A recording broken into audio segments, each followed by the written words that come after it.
Coach Brown, joining us here on Big Board Sports. Good morning, Will. What's up, Raj? How we doing, Chris? Good, Coach. Hello? Appreciate it, man. Appreciate a few minutes. We're just talking about, can you hear me? Yeah, How shocked we were on Friday night. Most of the country, not most, the entire country, shocked on UMBC's win. Your take, having played them and beaten them, Will, by 44 points at Syracuse Arena in January. Yeah, I think I was as surprised as everybody else. I was surprised that they went up to Burlington and won the America East Conference tournament. With that being said, they have two things that can keep you in games when you play higher-level teams. They have a dominant player in Lyles who's spectacular. I mean, he can score whenever he wants, or he can get his teammates shots whenever he wants. And then they shoot the three ball really well. They play very small at times, so they can spread you out. So I was not surprised that they were able to get good looks, and Lyles was able to make plays. I guess what surprised me most was how they were able to defend the interior and how they rebounded the ball. Both times we played them, we pounded the ball inside and really hurt them. The second time when they beat us, they had to double team the post the entire second half. So I was just surprised, that how well they defended the interior. And a lot of that has to do with the pressure they're putting on the ball. So the passer was never comfortable. But then once that shot goes up, you still have to block out. And I thought, they did a tremendous job. Let's face it, everybody's being critical right now of Tony Bennett and Virginia. One, Bennett's one of the elite coaches in our game. And two, Virginia went through the ACC regular season with one loss. That means they beat Carolina twice, they beat Duke twice, they beat Syracuse, and then they rolled through the conference tournament, the ACC tournament. And everybody was talking about how the ACC is the best league in the country, and it probably was. So I think Virginia had a bad night. UMBC had an unbelievable night. And then UMBC played well, I thought, yesterday against Kansas State. I just think they didn't have their legs because I thought they got some really good looks against Kansas State, just didn't knock them down.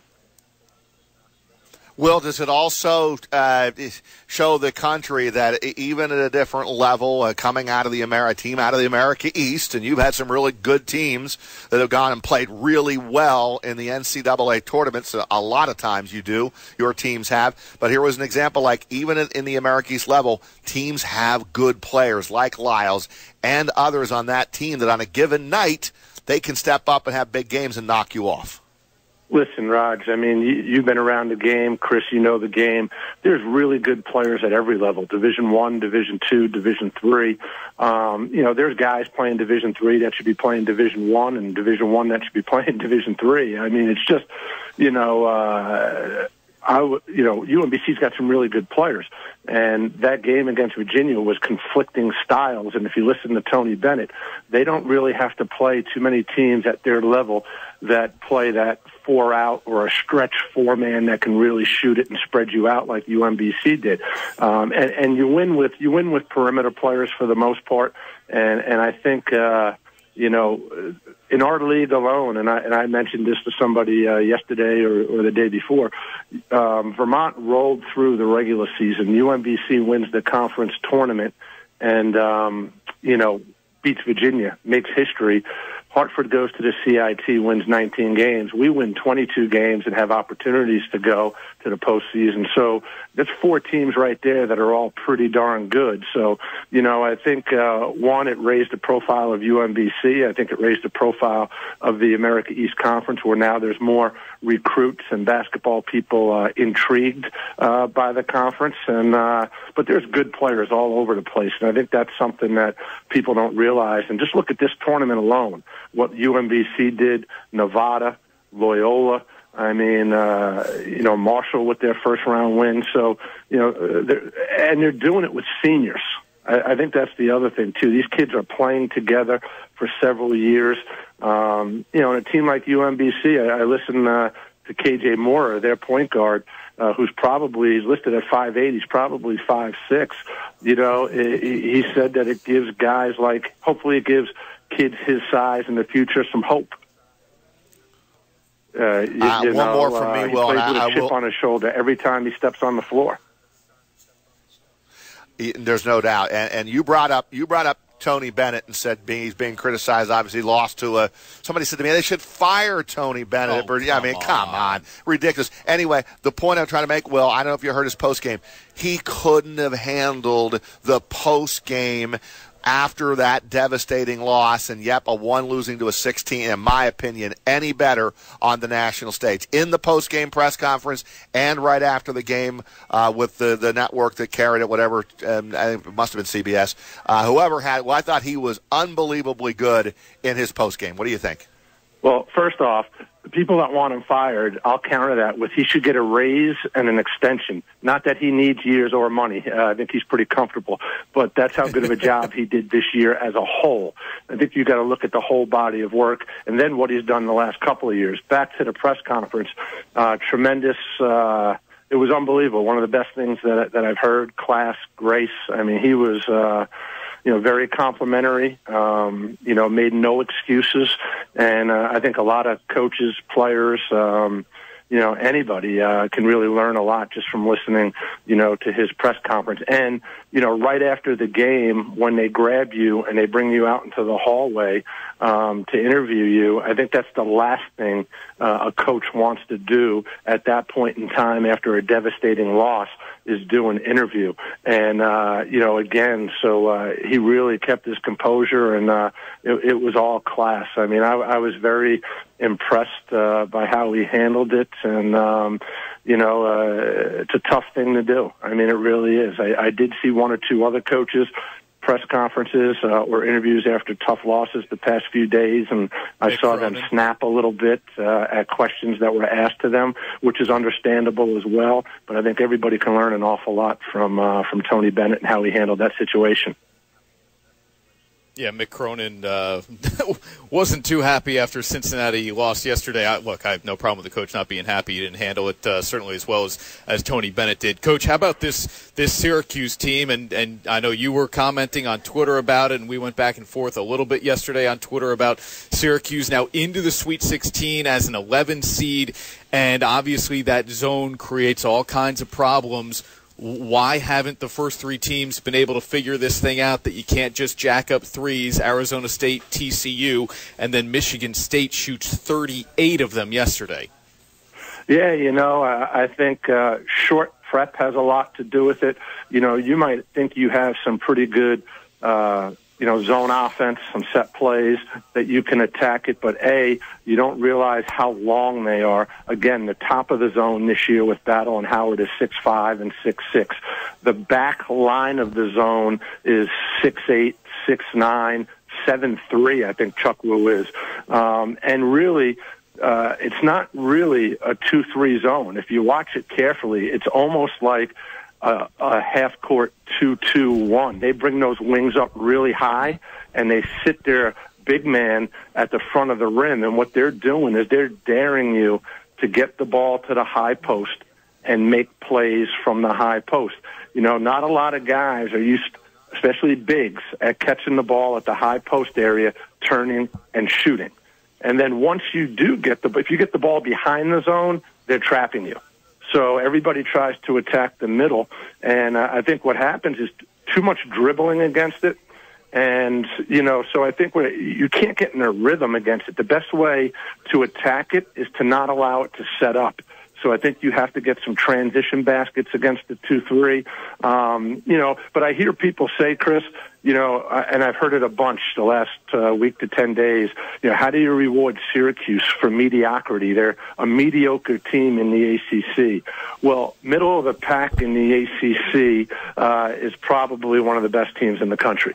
I know people don't look at it like that, and they're looking at, you go 500 in the ACC. Well, 500 in the ACC, if Syracuse was in another league, maybe they are, 2 or 3 in that league. I mean, you're going up against, Carolina, Duke, Virginia. There's 6 losses right there. Yeah, potentially. So, but I think what happens now is, okay, we played on Thursday. We won. All right, we play on Saturday now. So we've got 1 day to prep for Syracuse, but now that 1 day practice, we have to keep our guys' legs fresh, so we don't want to do too much on the court. So we'll just go over some things, watch some film, and then, but based on what we show them and what we walk through, we'll be ready to attack it. I think the teams in the ACC are comfortable with it. They see it. Now, it'll be interesting to see what happens against Duke, because Krzyzewski stole the 2-3 from Boeheim all their time with USA basketball. And I think Duke will be comfortable or more comfortable against the 2-3 because that's all they play now. And they play it very similar. Well, they're not as long, they're not as big. It's going to be interesting. But if you watch Duke, they're not playing any man-to-man, just like Syracuse. Syracuse is down 1 or 2 with 30 seconds to go, and they're sitting in a 2-3 zone still. So, I mean, so it'll be an interesting matchup, Duke and Syracuse. It's going to be battle of the 2-3 zones. And I think whoever can find ways to get easier baskets will win that game.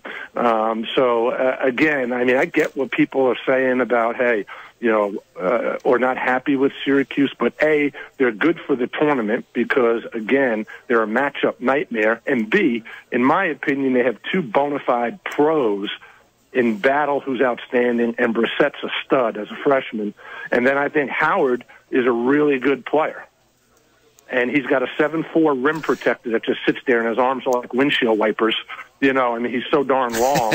and the foreign kid, the freshman's going to be a really good player. So it's going to be it'll be an interesting game. And when they foul out, they bring in the Division III player. That's all I know. Foul out, bring in a walk-on who earned a scholarship. That's funny that you mentioned that, because this Duke Syracuse game, could be 5-on-5 for 40 minutes if either team has to go to their bench. Now I know Duke does have some McDonald's All-Americans that just aren't playing much coming off their bench, but I was watching that Syracuse game and I'm sitting there going, oh man, this is a walk-on's dream or nightmare. You're going to get in, and help your team advance to the Sweet 16. Or if you get in, and you make a mistake, it's not going to be good. But, and I think there's 2 coaches that I think in this tournament in the country that don't get enough credit, and I'll probably get some backlash for this. I don't think Boeheim gets enough credit. Obviously, with the 2-3 zone, and then he keeps winning. And then John Calipari, the other one. And it looks like they're set up to go to the Final Four right now. Now, I know this has been a crazy tournament, but that team wasn't very good in mid-January. I don't know if you saw them at all. They were not good. And now all of a sudden they're playing as well as anybody in the country, and now that bracket's opened up for them. But, everybody just says, hey, he just gets the best players in the country. Well, he's got some really good players, but how many of them, when you watch, do you say, oh, that guy's a lottery pick, that guy's a lottery pick? Not like it has been in years past, that's for sure. Will, let you go after this, man. I know you're on the road, and convenient you're on the road as North Carolina goes down to Texas A&M last night. You had to get that one in, huh? Well, I'm wondering what will be broken at your house when you return. That's a good question. Considering I live with 3 diehard North Carolina fans, I expect something to be broken, and I expect all 3 to have made contributions to whatever is broken. And I think it's one of those things. When I felt like it was one of our games when we lost. When I talked to my wife, or my 7-year-old was devastated. When I talked to them, you feel like they're crushed, and I'm like, so they really get into it. They're big Carolina fans, and I do know this: there's 3 people in my house that'll be rooting big time for Syracuse this week. I just Coach, appreciate a few minutes as always. I just watch the games as a fan. But they'll be cheering at that TV and rooting for Cuse this week. I know that. Coach, safe travels. Good luck on the rest of your recruiting trails, and we'll talk to you when you get back. Sounds good, guys. Talk to you soon. Take care.